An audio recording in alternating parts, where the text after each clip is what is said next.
ल दुईजनालाई एकछिन कुरा गर्न छोडिदिऊ न त। दुईजनाले कुरा गरौँ। कति मिठो चिया थियो, तिमीले आफै बनाएको? मबाट त ओके है, म चियामै फिदा भए। एकअर्काको बारेमा बुझ्नु पनि त पर्यो, तपाईँलाई के मनपर्छ के मन पर्दैन। खासै मेरो कुरा केही पनि छैन, बस छोरी मान्छे भएर धेरै बोला चाहिँ मलाई मन पर्दैन, यति चाहिँ तिमीले बुझिदिए पुग्छ है। ल सकियो त तिमीहरूको कुराकानी।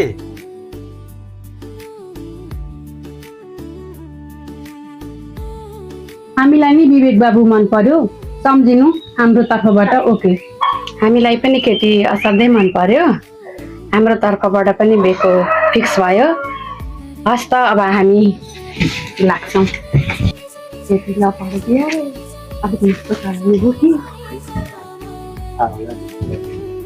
मलाई खासै ठिक लागिरहेको छैन आमा, हाम्रो सोच नै मिल्छ जस्तो लागेन।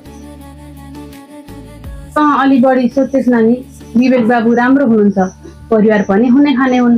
अब फेरि कहाँ निराश भएर बसेकी त, विवेक बिना कस्तो राम्रो हुनुहुन्छ।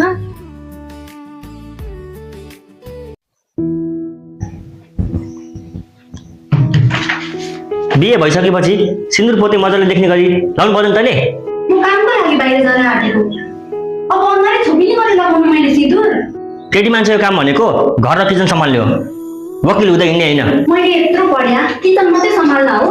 हामी छोरी मान्छे कहिले किन पछि पर्नु? जा अब गएर देखा, बढी मुखमुखी लाग्छस्। होइन के हल्ला हो यो? म बिहेपछि काम गर्छु भन्ने थाहा थिएन सबैलाई। तपाईँको छोराले म माथि हात उठायो। ताई पढेको छेस्, ताई ठुला कुरा गर्छेस्। मेरो छोराको रिस कडा छ भनेपछि चुप लाग्नु पर्दैन। आमा, गलत र सही बीच फरक छुट्याउन सिक्नु। जो मान्छेले मलाई मेरो अस्तित्व बुझ्दैन, म त्यो मान्छेसँग कदापि रहन सक्दिनँ। तपाईँको छोराले मलाई हात उठायो, आज मात्रै होइन आमा, जुन दिनबाट म यो घरमा आएँ त्यो दिनबाट म यो मान्छेको अत्याचार सहेर बसेको छु। कहिलेसम्म सहनु?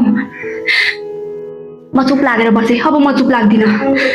जा जा गइहाल, म पनि हेर्छु तँलाई यो समाजले कसरी बाँच्न दिँदो रहेछ।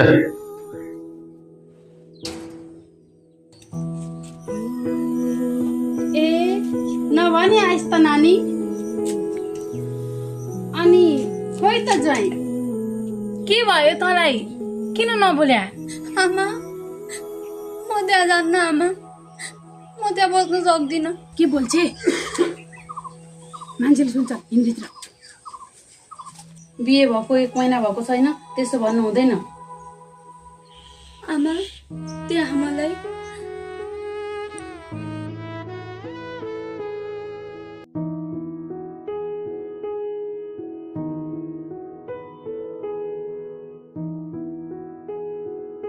आमा, म लिगल एक्सन लिन्छु, सक्दिनँ म त्यहाँ बस्न। समाजले के भन्छ? सानोतिनो झगडा जसको पनि हुन्छ, मिलेर बस्नुपर्छ। सानोतिनो झगडा? आमा, इट्स अ क्राइम। सुन्नु छैन मलाई तेरो कुरा, घरको कुरा घरमै रहोस्। आरुषी, मेरो जिन्दगी बर्बाद हुन्छ, म त्यो मान्छेसँग फर्केर जाँदिनँ। हेर आरुषी, हामी छोरी मान्छे हौ, हाम्रो लागि आकाश बनेको होइन। हो, हाम्रो लागि आकाश बनेको, फरक यति छ हाम्रो पखेटा काट्ने धेरै हुन्छन्। म अब लिगल एक्सनमा जान्छु, म डिभोर्स लिन्छु, सक्दिनँ म अब त्यो जनावरसँग बस्न। मेरो मरेको मुख देख्छस् तैँले, भयो उठ, अब आउँदा ज्वाइँसँगै आउनु। मेरो घर होइन आमा यो। बिहेपछि छोरीको घर माइत हुँदैन।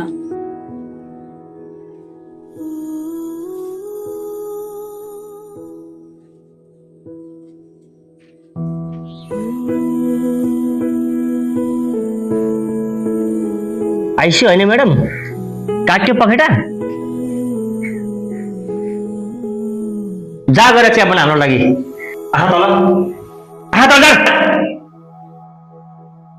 यो मेरो मात्र पीडा होइन, यो सारा नारीको पीडा हो। मलाई के लाग्यो, म हारे? म लड्छु, म एक्लै लड्छु, मेरो हक हितका लागि म एक्लै लड्छु, बुझिस् तैँले? उठ, कति कुट्न सक्छस् कुट, नम्बर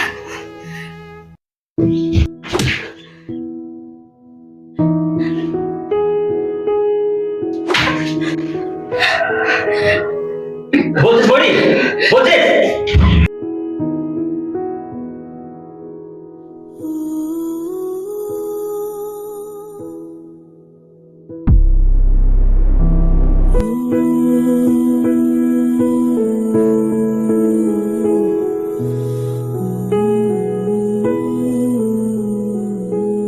अनि कसले फोन गर्यो यति बेला हेलो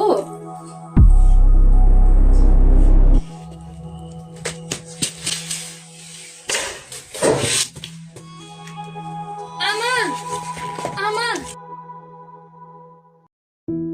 अब त तपाईँको छोरी लयर भई कति निर्दोषहरूलाई इन्साफ दिनुहुन्छ समाजमा बुढाको दिन रात कुटाइ खाँदै बस्ने महिलाहरूको अगाडि हिम्मत बनेर उभिनु छ मलाई खासै ठिक लागिरहेको छैन आमा हाम्रो सोच नै मिल्छ जस्तो लागेन आमा म त्यहाँ जान्न आमा समाजले के भन्छ सानोतिनो झगडा जसको पनि हुन्छ मिलेर बस्नुपर्छ मेरो घर होइन आमा यो बिहे पछि छोरीको घर माइत हुँदैन